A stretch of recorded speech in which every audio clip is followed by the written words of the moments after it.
Today's New American Standard Bible reading is Ecclesiastes chapters 4, 5, 6, and 2 Corinthians chapter 10. Ecclesiastes chapter 4. Then I looked again at all the acts of oppression which were being done under the sun, and behold, I saw the tears of the oppressed, and that they had no one to comfort them. And on the side of their oppressors was power, but they had no one to comfort them. So I congratulated the dead who are already dead more than the living who are still living. But better off than both of them is the one who has never existed, who has never seen the evil activity that is done under the sun. And I have seen that every labor and every skill which is done is the result of rivalry between man and his neighbor. This too is vanity and striving after wind. The fool folds his hand and consumes his own flesh. One hand full of rest is better than two fists full of labor and striving after wind. Then I looked again at vanity under the sun. There was a certain man without a dependent, having neither a son nor a brother, and there was no end to all his labor. Indeed, his eyes were not satisfied with riches, and he never asked, and for whom am I laboring and depriving myself of pleasure? This too is vanity, and it is a grievous task. Two are better than one, because they have good return for their labor. For if either of them falls, the one will lift up his companion. But woe to the one who falls when there is not another to lift him up. Furthermore, if two lie down together, they keep warm. But how can one be warm alone?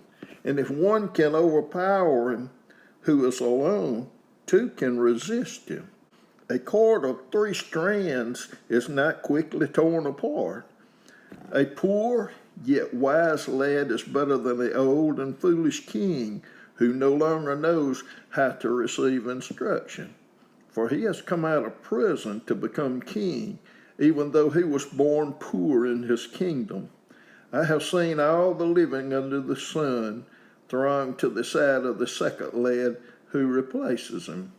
There is no end to all the people, to all who were before him, and even the ones who will come later will not be happy with him. For this too is vanity and striving after wind. Ecclesiastes chapter 5. Guard your steps as you go to the house of God, and draw near to listen rather than to offer the sacrifice of fools. For they do not know they are doing evil. Do not be hasty in word or impulsive in thought to bring up a matter in the presence of God. For God is in heaven, and you are on the earth. Therefore let your words be few. For the dream comes through much effort, and the voice of a fool through many words. When you make a vow to God, do not be late in paying it, for he takes no delight in fools. Pay what you vow. It is better that you should not vow than that you should vow and not pay. Do not let your speech cause you to sin, and do not say in the presence of the messenger of God that it was a mistake. Why should God be angry on account of your voice and destroy the work of your hands? For in many dreams and in many words there is emptiness. Rather fear God. If you see oppression of the poor and denial of justice and righteousness in the province, do not be shocked at the sight. For one official watches over another official, and there are higher officials over them.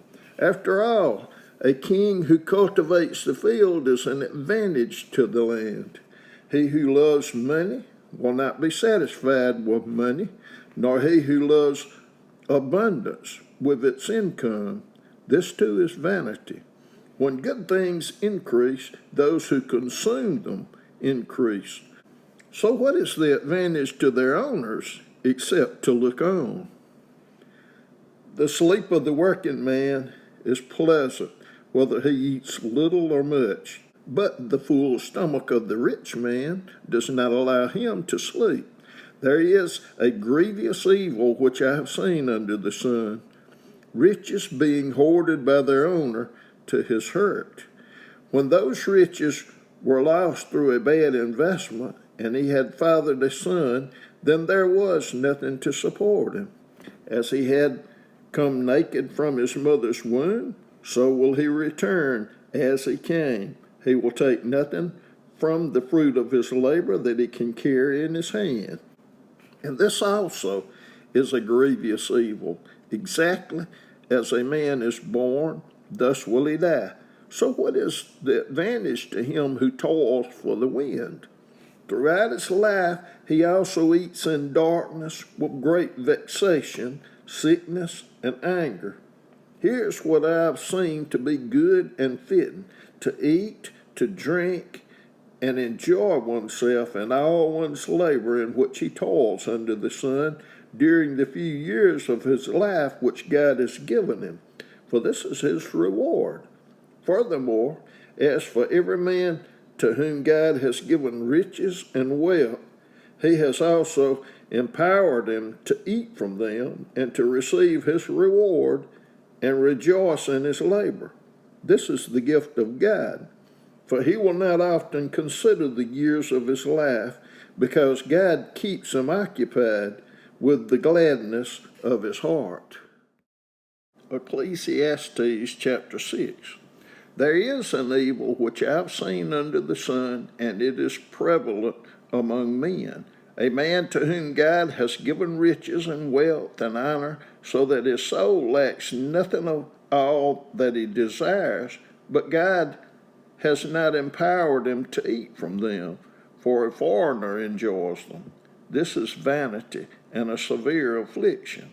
If a man fathers 100 children and lives many years, however many they be, but his soul is not satisfied with good things, and he does not even have a proper burial, then I say, better the miscarriage than he. For it comes in futility and goes into obscurity, and its name is covered in obscurity. It never sees the sun, and it never knows anything. It is better off than he. Even if the other man lives 1,000 years twice and does not enjoy good things, do not all go to one place? All a man's labor is for his mouth, and yet the appetite is not satisfied. For what advantage does the wise man have over the fool? What advantage does the poor man have, knowing how to walk before the living? What the eyes see is better than what the soul desires. This too is futility and a striving after wind. Whatever exists has already been named, and it is known what man is, for he cannot dispute with him who is stronger than he is. For there are many words which increase futility. What then is the advantage to a man? For who knows what is good for a man during his lifetime, during the few years of his futile life?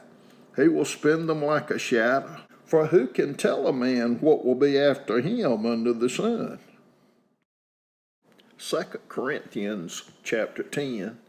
Now I, Paul, myself urge you by the meekness and gentleness of Christ, I who am meek when face to face with you, but bold toward you when absent.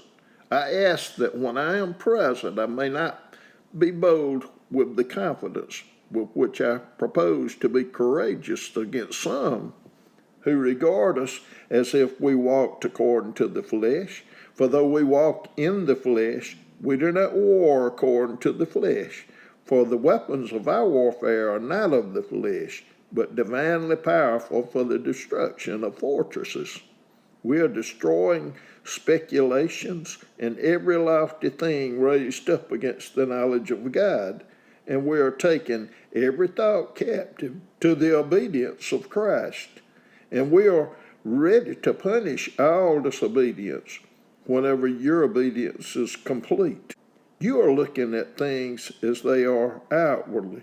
If anyone is confident in himself that he is Christ, let him consider this again within himself, that just as he is Christ, so also are we. For even if I should boast somewhat further about our authority, which the Lord gave for building you up, and not for destroying you, I shall not be put to shame. For I do not wish to seem as if I would terrify you by my letters. For they say, his letters are weighty and strong, but his personal presence is unimpressive, and his speech contemptible. Let such a person consider this, that what we are in word by letters when absent, such persons we are also indeed when present.